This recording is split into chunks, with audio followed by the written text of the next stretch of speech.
نحمده ونصلي على رسوله الكريم أما بعد بسم الله الرحمن الرحيم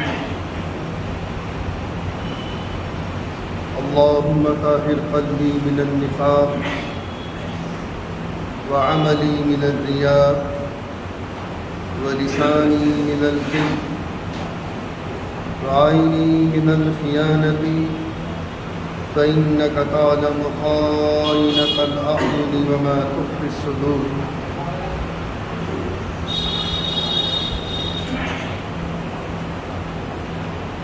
جو آبروئے گلستاں فروش ہیں اے دوست، جو آبروئے گلستاں فروش ہیں اے دوست، ستم انہی کو گلستاں کا کاروبار ملے. عزیزان گرامی، اکابرین کی طرف سے ایک آرڈر ملا ہے.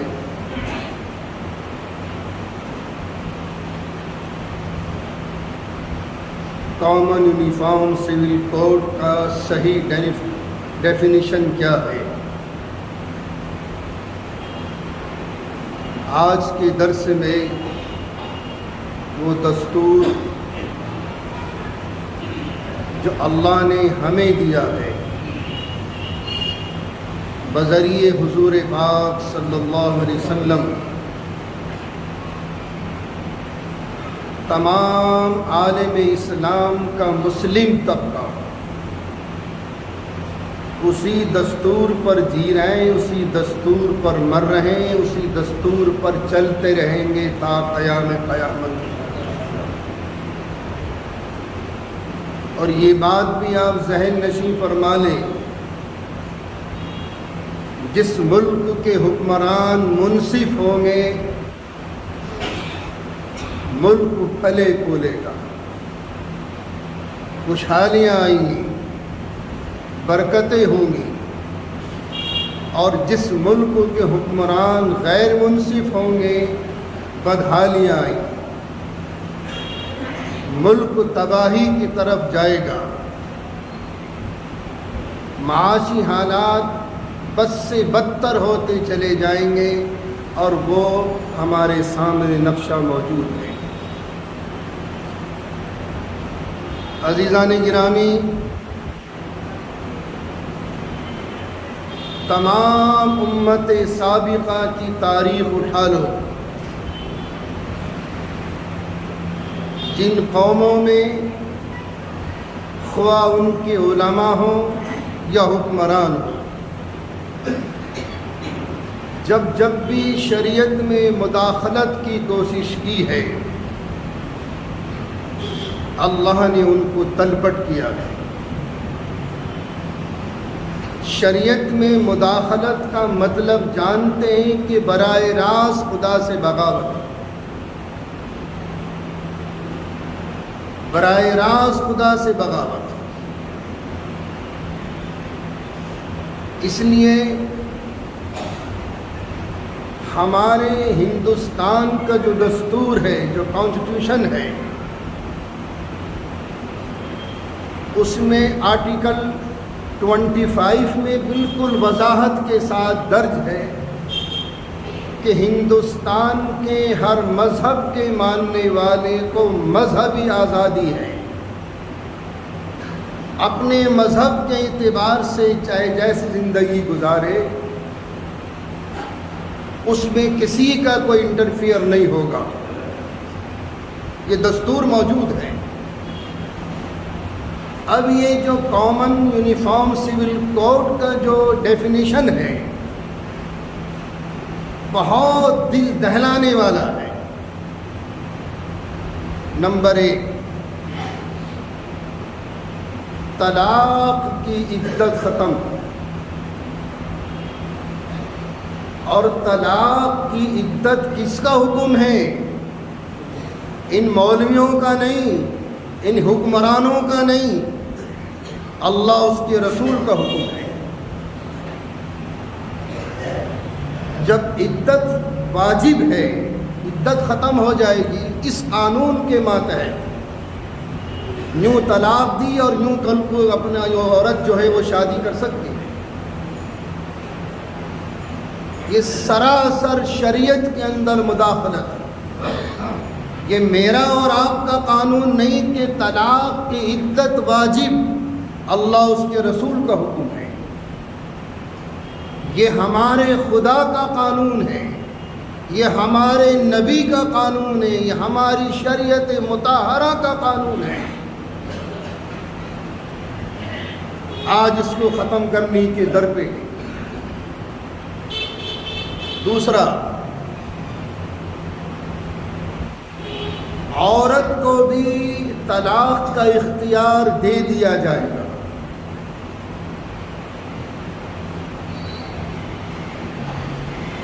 اس کی فطرت کیا ہے اس معصوم مخلوق کی بتایا؟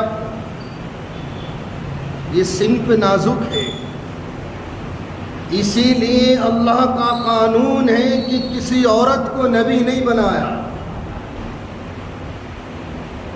چاہے وہ کتنی کوالیفائڈ کیوں نہ ہو، نہیں بنایا۔ اس عورت کو کوئی امامت کا حق نہیں، یہ امام نہیں بن سکتی شریعت میں۔ لیکن آج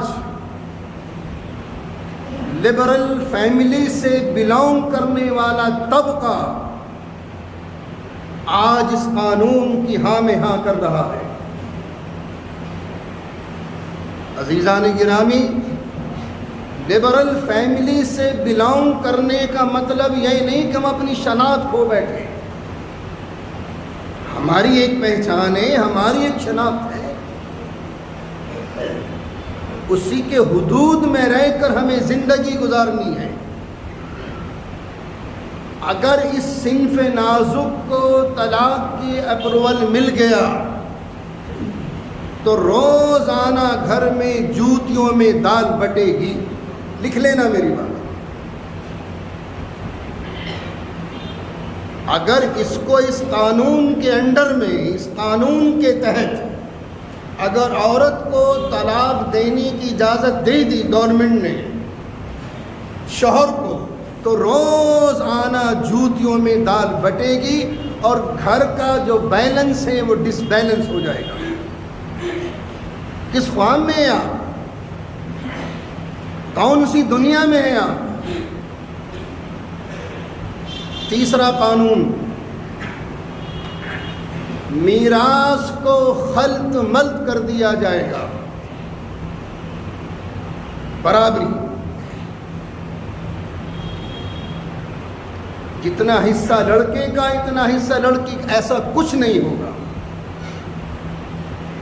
اگر مرنے والے نے ایک بیٹا اور ایک بیٹی چھوڑی اور 3 روپے چھوڑے تو 2 روپے لڑکے کے 1 روپیہ لڑکی کا ہوگا۔ آگے بات سمجھ میں؟ یہ قانون میرا نہیں، یہ مولویوں کا قانون نہیں، یہ مفتیان اکرام کا قانون نہیں، یہ اللہ رب العزت والجلال کا اٹل قانون ہے۔ یہ ہماری شریعت ہے، یہ ناانصافی ہوگی۔ آپ برابری چاہتے ہیں، چلو مان لیجئے آپ یونیفارم کی برابری چاہتے ہیں، جس یونیفارم جو رات کی آپ کی نائٹ یونیفارم ہے، کیا اسی یونیفارم کے ذریعے آپ کسی آفس میں جا سکتے ہو؟ سارے گھر والے ایک ہی یونیفارم پہنے، کیا اس کو عقل تسلیم کر سکتی ہے؟ بالکل نہیں۔ تو لڑکی کا حصہ ایک رہے گا قیامت تک، بیوہ کا حصہ 8واں رہے گا اولاد کی موجودگی میں قیامت تک۔ یہ میرا اور آپ کا قانون نہیں ہے، یہ رب کائنات کا قانون ہے۔ چوتھا مسئلہ، چوتھا قانون کیا ان کا جو لانا چاہتے ہیں؟ خلا، حلالہ، حالانکہ حلالہ جائز تو ہے، بدرجہ اتم مجبوری، اور یہ سزا ہے اس مرد منحوس کی جس نے پے در پے 3 طلاقیں دی ہیں۔ عزیزان گرامی، جس 3 کو ایک نبی نہیں کر سکا، جس 3 کو ایک خلفائے اربعہ نہیں کر سکے، جس 3 کو ایک قرآن نہیں ایک کر سکا، تو ہم شما کون ہے ایک کرنے والے؟ کون ایک کرنے والے؟ یہ اللہ کا قانون ہے۔ تو یہاں خلا بھی ختم، عدت بھی ختم، اور اگر اس عورت ذات کو طلاق کی اجازت دے دی تو پھر دیکھو ہر گھر میں کیسی جوتیوں میں دال بٹتی ہے۔ کون سی دنیا میں آپ؟ پھر اگلا قانون جو لا رہے ہیں، اڈاپٹڈ، جس بچے کو ہم نے اڈاپٹ کیا ہے، گود لیا ہے، لے پالک، متبنہ جس کو ہمارے فقہا نے شریعت متبنہ کہا ہے، شریعت کے لاء کے اعتبار سے اس کا کوئی حق نہیں ہے، پالنے والوں کی میراث میں یہ دینا چاہتے ہیں۔ ہاں، ایک راستہ نکال دیا شریعت نے، جس بچے یا جس بچی کو آپ نے اڈاپٹ کیا ہے، آپ اپنی حیات میں جو بھی کچھ دینا چاہیں وہ دے سکتے ہیں، جو کچھ بھی آپ اس کے نام کرنا چاہیں کر سکتے ہیں، لیکن بعد مرگ کے جو اصل وارث ہیں وہ حقدار ہوں گے، یہ اڈاپٹڈ بچہ حقدار نہیں ہوگا۔ یہ قانون،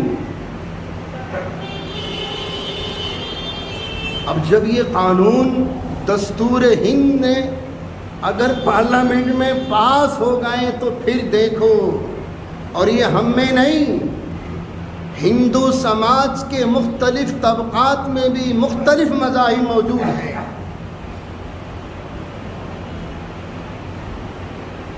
اور ان میں بھی جوتیوں میں دال بٹے گی۔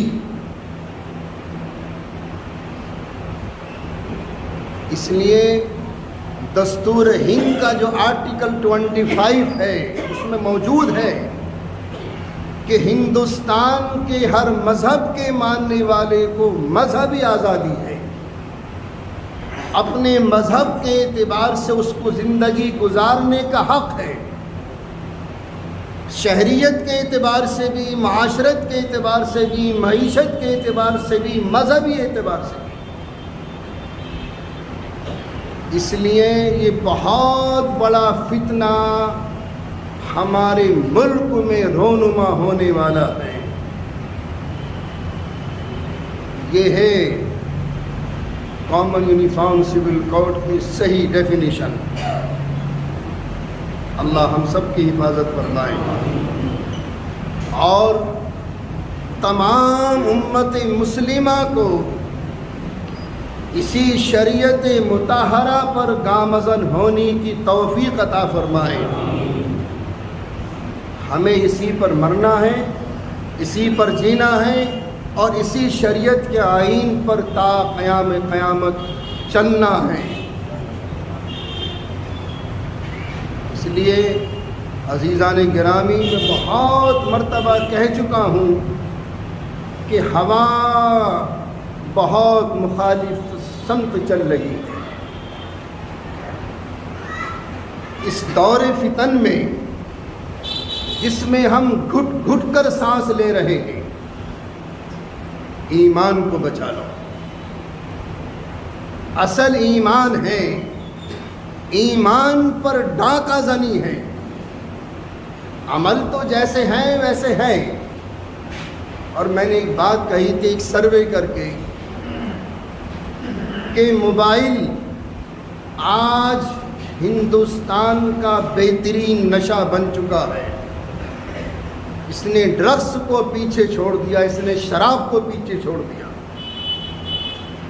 ہندوستان میں فیس بک چلانے والے 30 کروڑ موجود ہیں، انسٹاگرام چلانے والے 20 کروڑ موجود ہیں، اور ہندوستان ٹاپ پر جا رہا ہے پوری دنیا میں۔